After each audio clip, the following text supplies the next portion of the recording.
All right, so at a job over here in Prosper, basically we did this, was a little bit of a unique job. The reason being because we did the front yard, the backyard, but we, at Pristine Landscape and Lighting, we actually own another company, Pristine Roofing and Outdoor Services. So we kind of combined the two with this one because the house was a cream color before and we painted it white.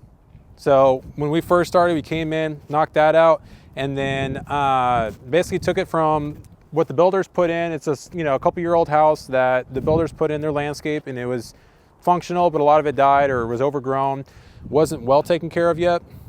We added in the stonework, we added in lighting, plants, mulch, better irrigation. We took out a tree, so there was another tree there as well that kind of blocked the house. It didn't really give it a good full front presentation. And then we added a cap. So this is something that's kind of a more luxury item. We put a cap on the stone as well. It really finishes it off, gives it more of like a modern type look to it. And then also it gives us the opportunity underneath of it to hide a light. So you can't, it's not on this one, but over on the back there, you can see there's a light that is underneath there. So it hides that light, so you can have a really cool way of hiding it and putting a light in there. So instead of having just up lights, you're actually accenting the wall, as well as over on the side here, there is lights for the path. So instead of having to drill through concrete where you can see wires, all the wires are hidden underneath the cap on here. And so you've got lights showing all along the side here. And then we added some drainage as well. We put ADS pipe down from the downspouts coming out through the wall. It's very well hidden, so it keeps water out, but you can't see it. So that's always good.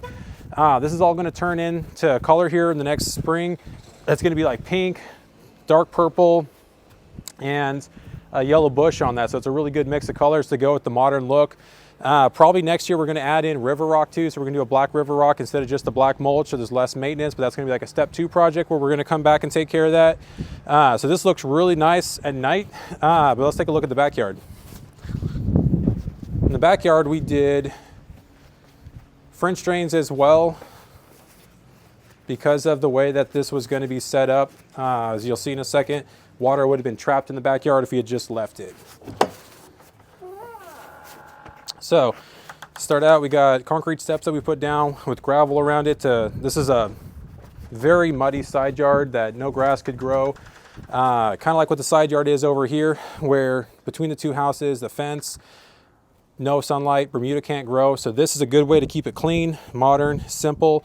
We actually, on this one, this is where the roofing company came in as well, stained the fence. So this used to be brown and now it's black to help with that, as well as to match what we're doing with the pergola here. So we built the pergola on here, wanted that good dark color, and didn't quite mix right, having just that and then a brown fence. So we stained everything on the fencing as well. And then we did regular concrete with a broom finish out here. That's where you see most of the time on streets, sidewalks, most patios, especially from a builder. But then on the patio, we did something that's really cool. So this is a concrete, but it looks like it's a Trex patio. And Trex is very, very expensive. So putting this down gives it the expensive look without having the very expensive costs.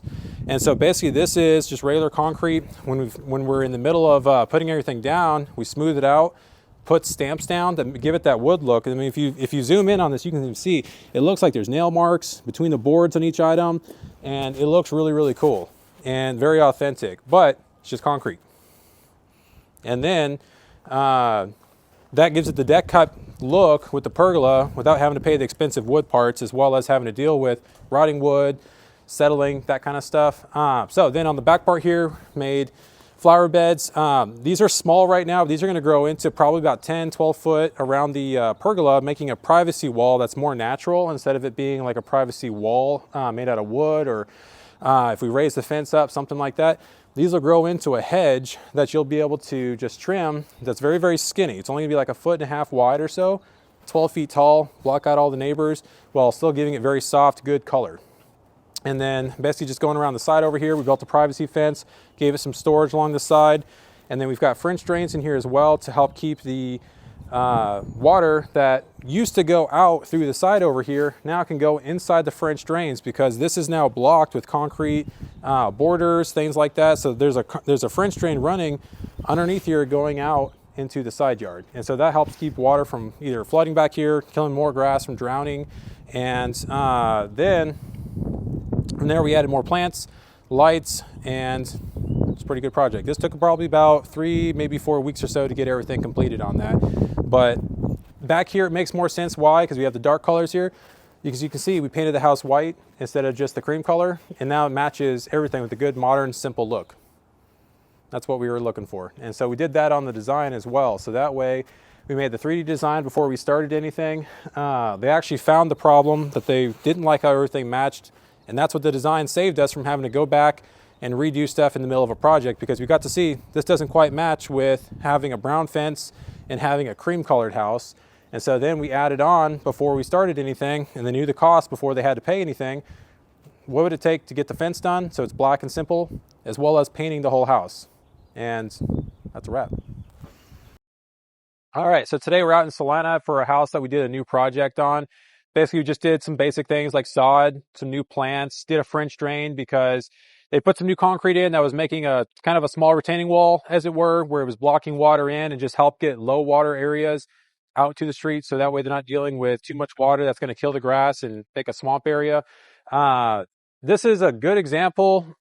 Why not to hire a cheap contractor? Basically, while we're working on this job and getting ready to start, there was a sprinkler company in here getting about 18 to 20 zones installed out here, and they went with a cheap guy and started 3 weeks later than it was supposed to.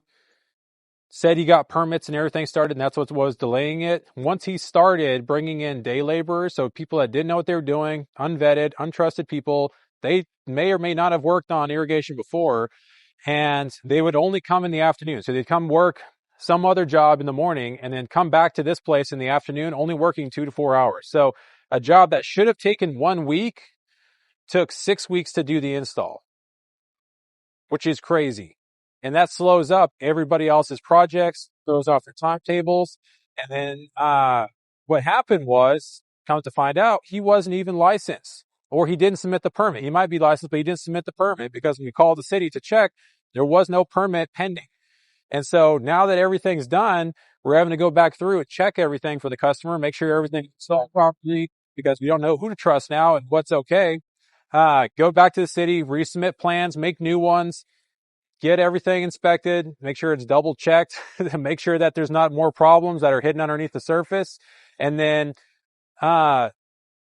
we also, because of that, ordered sod too early, and we had to start working with the contractor at the same time, which is always a bad idea. You never want to work at the same time that other people are working, because then you start to cross over each other. You start to like mix tools. You start to mix problems. Like when he wasn't working, we're sitting there waiting for him to show up and complete areas, so that way we can actually come in and work, because we started in the back. We brought in a semi truck full of grass. He said it was okay, that they would be done. Turns out they weren't, so we kind of had to work around it. We came in, installed the first amount of grass, did all the plants that we were doing around the house, and then had to wait 2 more weeks for the second truck. So we had 40 pallets of sod total that we were putting out here. It's a heavily shaded area, so we put down the Xeon zoysia, so that way it can grow well in the shade.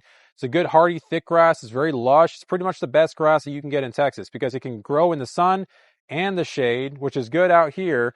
The one downside to the zoysia is that it's so thick and lush that if there's any water, it can't evaporate, and it'll actually drown itself essentially. So that's why we're adding the French drain in those areas on the side yard there.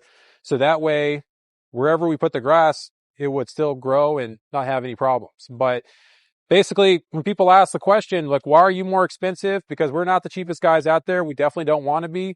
The reason why is because problems like this come up. You either spend more time or spend less money, and spend less money, or you spend more money on it and spend less time on the project. You can trust somebody that's just going to take care of it properly. They're going to get it done on time. They're not going to be there half a day because they're low on money, having to work multiple jobs at the same time and then stop showing up. At the end of the project, this guy was saying, hey, I'm not going to submit for the rest of the permit and finish the project until you give me the other half of the money, because he had run out of money. And so he needed more money to be able to complete everything. And that's when we started to find out that it was even worse than we thought.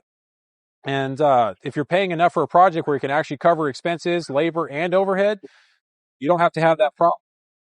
And so being more expensive is actually a good thing. It means you can actually rely on the people to show up and do things. Or if there's something that's wrong, I can actually afford to come back and fix it. Now, you shouldn't pay too much. You can pay for the top tier guy. Like, you'll still get a better experience and maybe better materials and better installs to a small percentage, but don't pick the cheap guy. It's never worth it. You will spend more money. There's another project we did in Salina this last week where they had installed a block wall, and we had to go rip it out because the last contractor didn't use rebar. He used bad materials. He probably installed it on a cold day as well, that it wasn't able to set properly. And so not only did he pay them, but then he paid us to come back and fix it. And that happens about 80% of the time from what I've seen. When I go back and ask other people why they went with the cheap guy and how that experience was, it's always, we wish we had never done that. Because now we have to spend more money than would have been just to go with me to fix the old problems and do everything the right way.